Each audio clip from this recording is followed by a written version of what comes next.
కళ్ళున్నోడు ముందు మాత్రమే చూస్తాడు, దిమాకున్నోడు దునియా మొత్తం చూస్తాడు. ఓ సామ్రాజ్యమే నిర్మించుకుంటాడు. మస్క్కు పక్కాగా సరిపోయే మాటిది. ఆయన ఇప్పుడు ప్రపంచ వ్యాపార సామ్రాజ్యాన్ని ఏలుతున్నాడు. సంపదలో రికార్డుల మీద రికార్డులు క్రియేట్ చేస్తున్న మస్క్ ఇప్పుడు వరల్డ్ ఫస్ట్ ట్రిలియనీర్ గా మారబోతున్నాడు. ప్రపంచంలోనే ఆయన అత్యంత ధనవంతుడిగా మారితే ప్రపంచానికి ఏంటి? ట్రిలియనీర్ మస్క్ తో మానవాళికే సమస్య రాబోతుందా? సోషల్ మీడియాలో జరుగుతున్న చర్చ ఏంటి?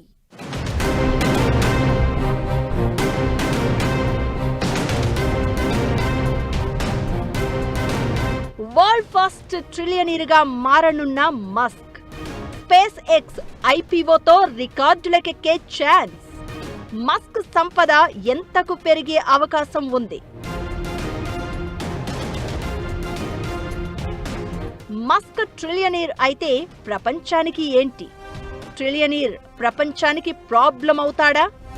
మనుషుల జీవితాలనే ప్రభావితం చేస్తాడా? మంచి చెడును డిసైడ్ చేయబోయేది మస్కేనా? ప్రపంచాన్ని మనం చూసే కోణమే మార్చేస్తాడా? సోషల్ మీడియాలో జరుగుతున్న చర్చ ఏంటి? భూమి మీద అందరికంటే ధనవంతుడు మస్క్. అలాంటిది ఇప్పుడు ఆయన కంపెనీ స్పేస్ ఎక్స్ పబ్లిక్ ఇష్యూకి వెళ్తోంది. వాల్ స్ట్రీట్ చరిత్రలోని అతిపెద్ద ఐపీఓ ఇదే అని అంచనా.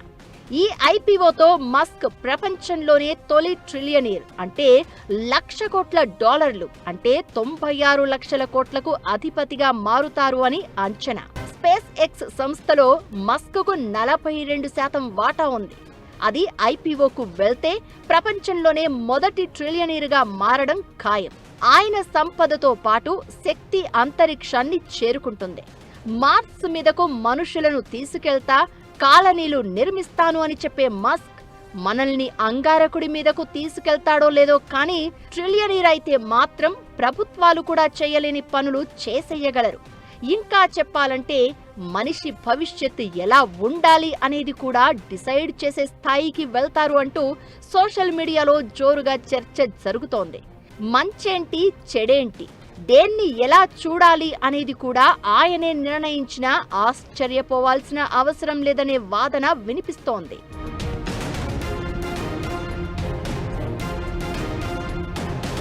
ప్రపంచాన్ని నడిపించేది డబ్బే. అలాంటిది డబ్బుతో ప్రపంచాన్ని మస్క్ తన గుప్పిట్లో పెట్టుకునే అవకాశాలు లేకపోలేదనే అభిప్రాయాలు వినిపిస్తున్నాయి. ధనవంతులు ఎవరైనా సరే రాజకీయాలను, నాయకులను ప్రభావితం చేయగలరు. తమకు అనుకూల విధానాలు తెచ్చుకోగలరు. ఇబ్బందిగా ఉన్నా ఇదే నిజం కూడా. ట్రిలియనీర్ శక్తి మాత్రం ఇంకో లెవెల్లో ఉండడం ఖాయం. ప్రభుత్వాలను ప్రభావితం చేయడం కాదు, అసలు జనం ఆలోచనలను కూడా డిసైడ్ చేయగలరు. సమాజం ఏం చేయాలి, ఎవరిని నమ్మాలి, ఏది కరెక్ట్, ఏది తప్పు అనే విషయాలను కూడా ప్రభావితం చేసే స్థాయికి వెళ్తుంది. క్లియర్గా చెప్పాలంటే బిలియనీర్ తనకు కావలసింది పొందుతాడు. ట్రిలియనీర్ మాత్రం జనాలతో తనకు కావలసింది చేయిస్తాడు. మస్క్ చేతిలో స్పేస్ ఎక్స్ తో పాటు ఎక్స్, టెస్లా, ఏఐ లాంటివి ఉన్నాయి. నిజానికి ఇవి కంపెనీలు మాత్రమే కాదు, ప్రపంచవ్యాప్తంగా కోట్ల మంది ఏ వార్తలు చూడాలి, ఏ విషయాలు చర్చించాలి, ఏ ఆలోచనలను నమ్మాలి అనే విషయాలను ప్రభావితం చేసే శక్తివంతమైన సాధనాలు. బిలియనీర్ కొన్ని మీడియా సంస్థలకు ఫండింగ్ చేసి తన ఎజెండాను ప్రమోట్ చేసుకోవచ్చు. అయితే ట్రిలియనీర్ మాత్రం మీడియాను జనం చూసే కోణాన్ని మార్చేస్తాడు. ఇది మంచిది కాదు అనుకుంటే బిలియనీర్ను కిందకు లాగొచ్చు. అయితే ట్రిలియనీర్ మాత్రం అసలు ఏది మంచో డిసైడ్ చేయగలడు. అదే తేడా. ట్రిలియనీర్ అయితే మస్క్ ఇలానే మారతారా, ఇలానే కనిపిస్తారా అనే చర్చ కూడా జోరుగా నడుస్తోంది.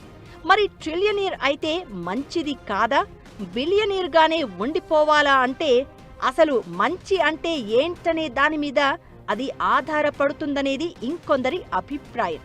ప్రపంచంలోని ఏ ప్రజాస్వామ్య ప్రభుత్వం కూడా ఇతర గ్రహాలపై మనిషి నివాసాల కోసం $100 బిలియన్ల ఖర్చు చేయలేకపోవచ్చు. అయితే ఆ పని మస్క్ చేయగలరు.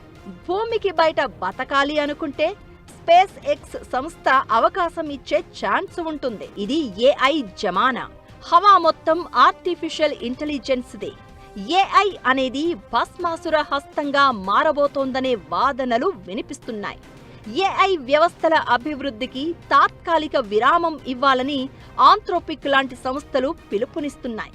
ఈ విరామాన్ని అమలు చేయడానికి అనువైన సమన్వయ విధానాన్ని రూపొందించేందుకు ప్రధాన ఏఐ కంపెనీలు కలిసి పనిచేయాలని సూచిస్తున్నాయి.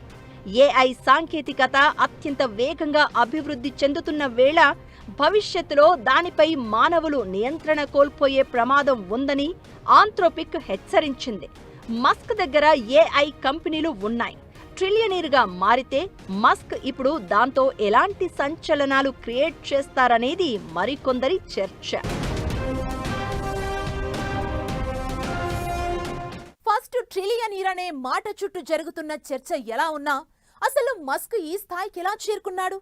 అందరిలో ఒకడు ఒకే ఒక్కడిలా ఎలా ఎదిగాడు? మస్క్ సక్సెస్ సీక్రెట్ ఏంటి? వ్యాపార రంగంలో తిరుగులేని రారాజుగా ఎలా మారారు? మస్క్ తెలివైనోడే కాదు, మొండోడు, మూర్ఖుడు కూడా. అనుకున్నది సాధించేందుకు ఎంత దూరమైనా వెళ్లే రకం. అవసరమైతే దేశాధినేతలతోనూ పంచాయతీ పెట్టుకునే టైప్. 10 ఏళ్ల తర్వాత ప్రపంచం ఎలా ఉంటుందో, ఎలా మారుతుందో ఈ క్షణమే అంచనా వేయగల నేర్పరితనం మస్క్ను ప్రత్యేకంగా నిలిపింది. ప్రపంచంలో ఒక్కడిలా కాదు, ప్రపంచానికి ఒక్కడిలా నిలబెట్టింది. Tesla, SpaceX, Twitter, Neuralink ఇలా మస్క్ చేపట్టని వ్యాపారం లేదు. నిర్ణయం ఎంత వేగంగా తీసుకుంటాడో అంతే వేగంగా అమలు చేస్తాడు. అసాధ్యాలను కూడా సుసాధ్యం చేయగల సత్తా మస్క్కు ఉంది.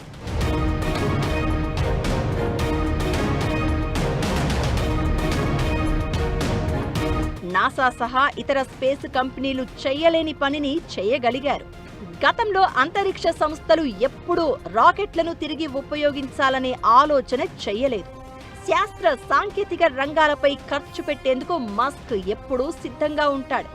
మస్క్ తన వ్యక్తిగత సంపదలో ఎక్కువ భాగాన్ని స్పేస్ ఎక్స్ లో పెట్టుబడి పెట్టాడు.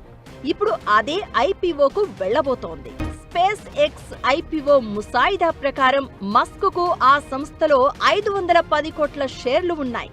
వీటికి తోడు ఒక్కొక్కటి $8.39 విలువ చేసే 35 కోట్ల స్టాక్ ఆప్షన్స్ కూడా ఆయన చేతిలో ఉన్నాయి.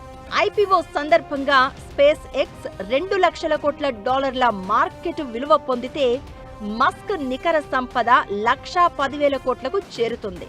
1.75 లక్షల కోట్ల దగ్గర నమోదైనా సరే మస్క్కు టెస్లా, ఇతర కంపెనీల్లో ఉన్న వాటాలతో కలిపి మొత్తం సంపద సులభంగా $1,00,000 కోట్ల అధిగమిస్తుంది. గత ఏడాది $500 బిలియన్ సంపద ఉన్న తొలి వ్యక్తిగా మస్క్ రికార్డులకెక్కారు. ఓవరాల్ గా ఐపీఓ ద్వారా స్పేస్ ఎక్స్ సుమారు $75 బిలియన్ నిధులను సమీకరించాలని లక్ష్యంగా పెట్టుకుంది. ఇది ప్రపంచ చరిత్రలోనే అతిపెద్ద ఐపీఓగా నిలవనుంది. దీంతో కంపెనీ మార్కెట్ విలువ $1.77 లక్షల కోట్ల చేరుకోనుండగా సంస్థలో 82.4% ఓటింగ్ హక్కులు కలిగిన మస్క్ సంపద భారీగా వృద్ధి చెందనుంది.